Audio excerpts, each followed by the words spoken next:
नमस्कार, मैं doctor Sangeeta Nagarwal, government college Mandipur से। आज मैं विषय लेके आई हूँ कुतुबुद्दीन ऐबक। कुतुबुद्दीन ऐबक, जिसका भारत में शासन 1206 से 1210 ईस्वी था।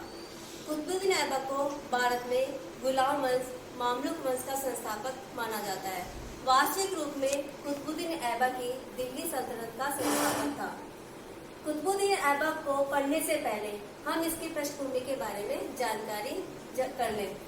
देखिए, 712 ईस्वी में भारत पर पहला आक्रमण मोहम्मद बिन कासिम का हुआ। उसके बाद 1000 से 1027 के बीच महमूद गजनी ने भारत पर 17 बार आक्रमण किए। इसके बाद 1175 से 1206 के मध्य मोहम्मद गौरी ने भारत पर आक्रमण किए। इनमें सबसे प्रमुख आक्रमण 1192 ईस्वी का तराइन का द्वितीय युद्ध, जिसमें पृथ्वीराज चौहान तृतीय की पराजय हुई। नेक्स्ट युद्ध 1194 ईस्वी में जो कन्नौज में हुआ था, चंदावर का युद्ध, जिसमें मोहम्मद गौरी ने जयचंद गढ़वाल को बुरी तरह से हराया। इन दोनों युद्धों में मोहम्मद गौरी की सहायता उसके दास कुतुबुद्दीन ऐबक ने की। कुतुबुद्दीन ऐबक इन क्षेत्रों को जीतकर वापस अपने साम्राज्य चला गया और पीछे से उसने अपना भारतीय विजित क्षेत्रों का उत्तराधिकारी कुतुबुद्दीन ऐबक को घोषित किया। अब सवाल यह उत्पन्न होता है कि कुतुबुद्दीन ऐबक कौन था? कुतुबुद्दीन ऐबक जो भारत में गुलाम वंश का संस्थापक था। वास्तविक रूप से ये एक कुतुबी तुर्क था। इसकी माता तुर्किस्तान से आए थे। कहा जाता है कि कुतुबुद्दीन ऐबक को बचपन में एक व्यापारी द्वारा खरीद लिया गया। यह व्यापारी इसको खरीदकर निशापुर ले गया। निशापुर के काजी फखरुद्दीन अब्दुल अजीज कुकी ने इसे खरीद लिया और इसको शिक्षा दीक्षा दी। फखरुद्दीन कुकी की मृत्यु के बाद उसके पुत्रों ने कुतुबुद्दीन ऐबक को बेच दिया। गजनी में मोहम्मद गौरी ने कुतुबुद्दीन ऐबक को खरीद लिया। कुतुबुद्दीन ऐबक ने धीरे धीरे मोहम्मद गौरी का विश्वास हासिल कर लिया और कुतुबुद्दीन ऐबक मोहम्मद गौरी का सबसे विश्वस्त सेनानायक बन गया।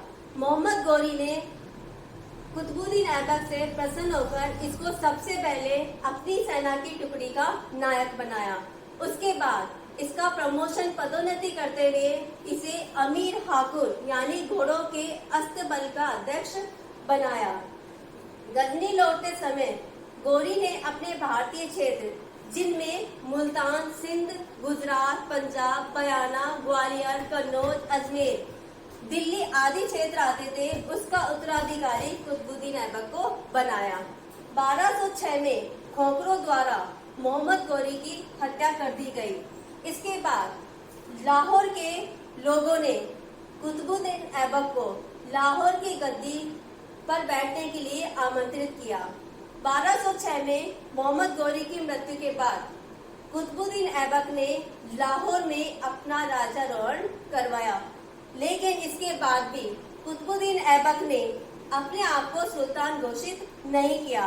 उसने सिर्फ अपने आप को मलिक और सिपह सालार की पदवी से सुशोभित किया और ना ही उसने अपने नाम के सिक्के डलवाए और ना ही खुतबा पढ़वाया। कुतुबुद्दीन ऐबक के सामने मोहम्मद गौरी के बाद अनेक समस्याएं सामने आई।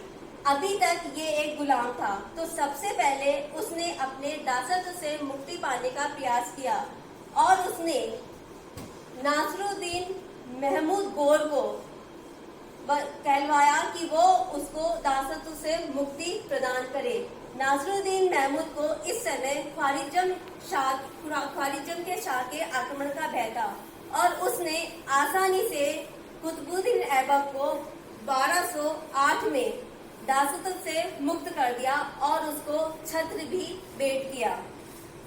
अब कुतुबुद्दीन ऐबक के सामने और भी अनेक समस्याएं थी। इसमें प्रमुख समस्या थी तुर्क अमीरों का विरोध, जिसमें नासरुद्दीन कुबाचा, ताजुद्दीन याल्दोज, खिलजी तुर्क प्रमुख थे।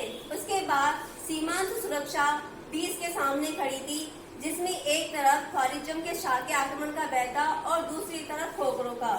तीसरी समस्या गजनी क्षेत्र व लाहौर की थी। अभी तक लाहौर गजनी क्षेत्र में माना जाता था और इसलिए गजनी के शासकों का लाहौर पर आक्रमण करने का भय था। नेक्स्ट समस्या थी हिंदू सामंतों की समस्या, जिसमें गुजरात के भीम द्वितीय, कालिंजर का परवर्ती देव, कन्नौज का गैडवाल, अजमेर व दिल्ली के चौहानों की समस्या इसके सामने खड़ी थी। अब एक एक करके इसने अपनी समस्याओं का समाधान करना शुरू किया। सबसे पहले उसने नासिरुद्दीन कुबाचा से अपनी मुंह वाली बहन का विवाह करवाया और उसको सिंध का सूबेदार नियुक्त किया। दूसरी तरफ उसने इल्तुतमिश से अपनी पुत्री का विवाह किया और उसको बदायूं का सूबेदार घोषित किया। इसके बाद उसने ताजुद्दीन यालदोज को हराकर गजनी का क्षेत्र हासिल किया। ताजुद्दीन यालदोज के बाद मोहम्मद अली मर्दान, जिसने अपने आप को बंगाल व बिहार का सूबेदार घोषित कर दिया था, उसको पराजित कर अली मर्दान को अपने अधीन कर बंगाल व बिहार को अपने अधिकार क्षेत्र में लिया। सीमांत सुरक्षा के लिए उसने खोखरों को पराजित किया और गजनी के क्षेत्र व लाहौर के क्षेत्र को हासिल करने के लिए उसने लाहौर को अपनी राजधानी बनाया। इसके बाद उसने हिंदू सामंतों पर अपना ध्यान दिया। सबसे पहले उसने गुजरात के भीमदेव को पराजित किया। यहाँ ये देखना विशेष है कि गुजरात के प्रथम युद्ध में भीम द्वितीय ने कुतुबुद्दीन ऐबक को हराया था, लेकिन दोबारा कुतुबुद्दीन ऐबक ने भीम द्वितीय को पराजित किया। इसके बाद उसने कालिंजर के परवर्ती देव, जो चंदेल शासक थे, उसको हराकर कालिंजर और उसके आसपास के क्षेत्रों को अपने अधिकार क्षेत्र में लिया। कन्नौज के गढ़वालों को भी कुतुबुद्दीन ऐबक ने हराया। इसी समय चौहान शासक हरिराज ने अजमेर व दिल्ली में विद्रोह कर दिया और गोविंदराज को हटा दिया। तो कुतुबुद्दीन ऐबक ने अजमेर व दिल्ली की तरफ प्रस्थान करके हरिराज को हराया और अब लाहौर के स्थान पर दिल्ली को अपनी राजधानी बनाया। इस प्रकार उसने 1 बाय 1 करके अपनी समस्याओं का समाधान किया। 1206 में कुतुबुद्दीन ऐबक ने मात्र 4 साल तक शासन किया और 4 साल में उसने मोहम्मद गोरी द्वारा स्थापित किए गए भारतीय क्षेत्रों को बनाए रखने का प्रयास किया। 1206 में कुतुबुद्दीन ऐबक की लाहौर में चौगान खेलते हुए घोड़े से गिरने से मृत्यु हो गई। अब देखिए भारतीय इतिहास को इसकी देन। कुतुबुद्दीन ऐबक ने भारत में पहली मस्जिद बनाई, कुव्वत उल इस्लाम मस्जिद। इस मस्जिद का निर्माण दिल्ली में किया गया। कहा जाता है या माना जाता है कि यह मस्जिद जैन व विष्णु मंदिर को ध्वस्त कर बनाई गई थी। दूसरी मस्जिद इसने अजमेर में बनाई, 2.5 दिन का झोपड़ा। कुतुबुद्दीन बख्तियार काकी की याद में यह मस्जिद बनाई गई। तीसरा विशेष कार्य इसने कुतुब मीनार की नींव डालकर किया। कुतुबुद्दीन ऐबक ने कुतुब मीनार की पहली मंजिल बनाई, उसके बाद इल्तुतमिश ने उसकी दूसरी, तीसरी और चौथी मंजिल बनाई और उसके आगे का कार्य कुतुब मीनार का फिरोज शाह तुगलक ने किया। यह कुतुबुद्दीन ऐबक का इतिहास था। इसके बाद आगे का हम अगले वीडियो में करेंगे। धन्यवाद।